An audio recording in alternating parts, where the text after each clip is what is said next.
Nobres pastores, a todos cumprimento-os com a paz do Senhor. E mais uma vez, chamo sua preciosa atenção para mais um devocional de todas as manhãs, de pastor para pastor. Nosso tema de hoje, prazo de validade vencido. Vou repetir, prazo de validade vencido. Nosso texto base está na Carta aos Hebreus, o capítulo 4, especificamente o versículo 16, onde está escrito: Acheguemo-nos, portanto, confiadamente junto ao trono da graça, a fim de recebermos misericórdia e acharmos graça para socorro em ocasião oportuna. Nobres companheiros, recentemente me senti muito mal e até mesmo enjoado por ter me alimentado com um pão que foi comprado em um supermercado. Na tentativa de descobrir o motivo do enjoo, olhei a sacola e percebi que o prazo de validade do produto já estava vencido. Desde então, passei a examinar cuidadosamente o prazo de validade de tudo que compro, especialmente depois que me falaram de um comércio na cidade que substitui as etiquetas do produto quando o prazo de validade já venceu. Assim, passei a examinar todo o produto com muita cautela.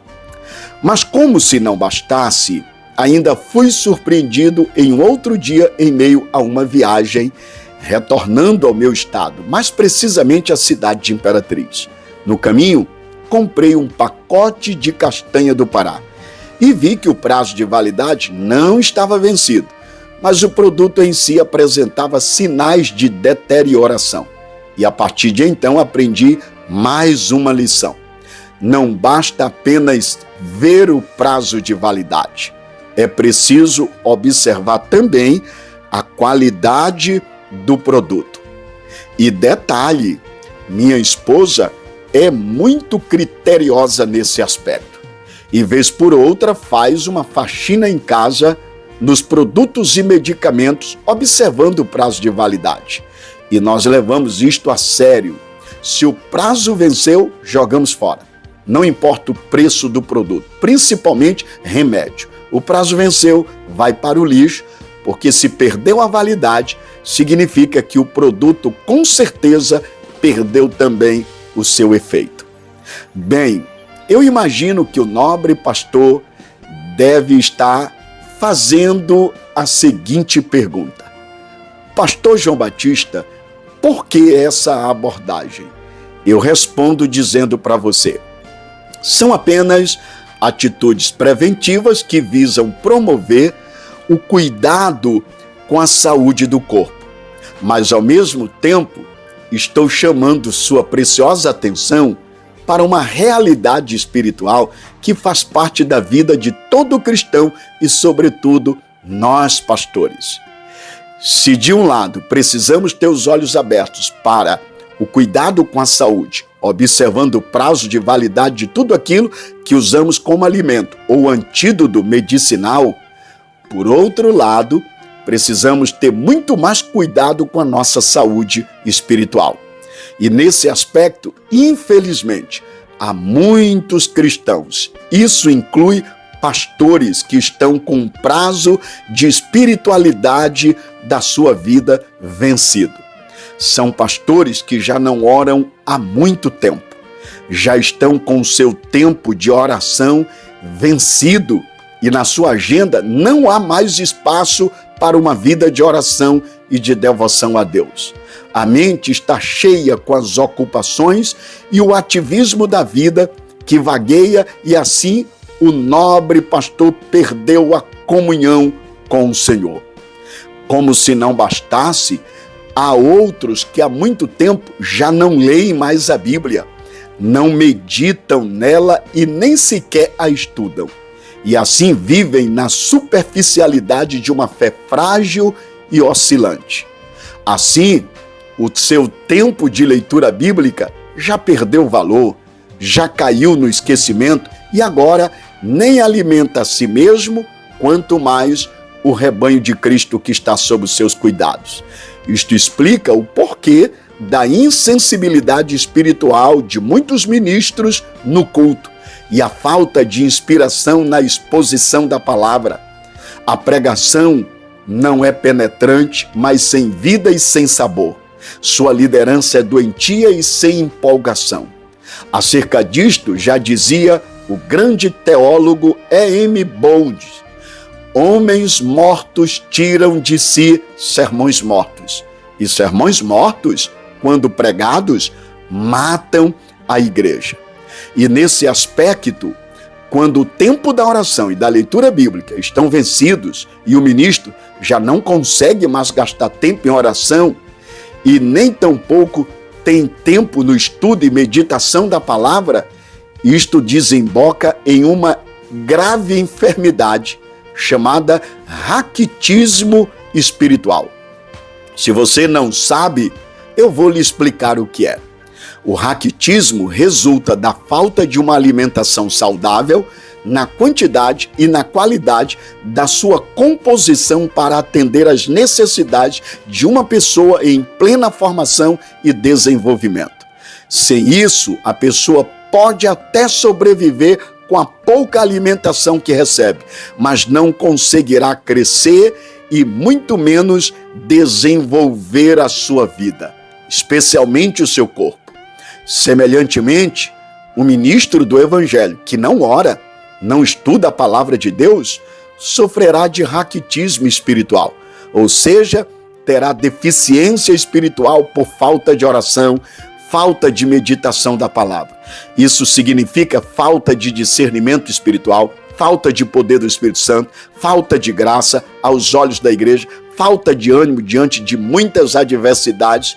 Portanto, nós precisamos ter cuidado com a nossa vida, porque se perdermos a nossa devoção a Deus, a nossa vida espiritual morrerá. E os mortos não têm apetite, não têm fome. Aliás, não há restaurante nos cemitérios para os mortos. Assim também, um pastor sem vida espiritual nunca vai ter fome das coisas de Deus. As coisas de Deus não atraem uma pessoa morta espiritualmente. Ela tem fome do pecado e não do pão do céu. Ela tem fome das coisas do mundo e não dos banquetes de Deus. Se você não tem fome de Deus, é porque muito possivelmente você já está morto espiritualmente, ou se não, os sintomas fatais da morte já sinalizam que ela se aproxima. Meus amados, precisamos ter cuidado, tomar atitudes preventivas, resgatar o nosso tempo de oração, de devoção e de meditação à palavra de Deus. E isto deve ser uma prática diária. Mas há outros que estão com prazo de dedicação a Deus vencido. São ministros que dizem: fiz isso, fiz aquilo, trabalhei muito. Mas a grande pergunta agora é: e o que você faz hoje? Você está fazendo alguma coisa em prol do reino e da obra de Deus? Infelizmente, a resposta de muitos é que o prazo de validade está vencido. Nobres colegas, nós devemos renovar o nosso prazo de oração e leitura da palavra de Deus todas as manhãs, todos os dias, e assim desenvolver a disciplina espiritual e diária de ler a Bíblia, de orar e dedicar nossa vida em devoção a Deus. Nós precisamos fazer isso sempre. Aliás, precisamos lembrar que o amor do Senhor por nós nunca é vencido. O amor do Senhor, o Senhor Deus por nós nunca se acaba. E a sua bondade não tem fim. Esse amor e essa bondade são novos todas as manhãs. É o que diz Lamentações 3, a partir do versículo 22 ao 23. Ora, faço aqui uma pergunta. Se o amor divino não tem prazo de validade, por que então nossas reações e ações de amor e de gratidão a Deus teriam prazo? John Pipe diz que quanto mais nós nos deleitamos em Deus, mais Deus se deleita em nós. Não tenho dúvida de que é necessário que todos nós nos consagremos à oração e à meditação da palavra e nos dediquemos ao reino de Deus, servindo ao Senhor.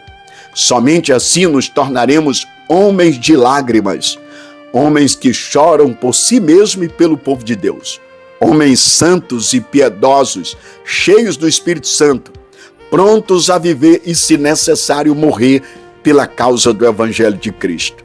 Pela oração, nobres colegas, tocamos o mundo inteiro. A oração conecta o altar da terra com o trono de Deus no céu. E quando oramos, tornamo-nos coparticipantes da obra de Deus no mundo inteiro. Devemos orar por todos os homens, devemos orar pelos reis e pelas autoridades constituídas e até mesmo pelos nossos inimigos.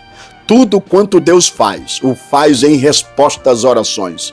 Tudo quanto Deus pode, podemos pela oração endereçada a Deus, em nome de Jesus, pelo poder do Espírito Santo. Pergunto a você, como está o seu prazo de validade espiritual? Você está dentro da sua validade? Você está funcionando corretamente? Meu nobre colega de ministério, cuidado! Não se descuide com o prazo de validade espiritual da sua vida. Você pode adoecer espiritualmente se não atentar para tal. E o que é pior, pode morrer e perder a sua relação com Deus e com a igreja e assim comprometer o seu ministério que Deus te deu. Isso não é bom, pois o inimigo pode se aproveitar disso para te destruir. Que Deus te abençoe nesse dia de hoje e nos desperte para uma vida de oração, meditação na sua palavra e dedicação ao seu reino. Seja um dia de graça, de renovo, de cura, de restauração, de renovo de compromisso com Deus e com a sua obra. Deus abençoe a todos, em nome de Jesus.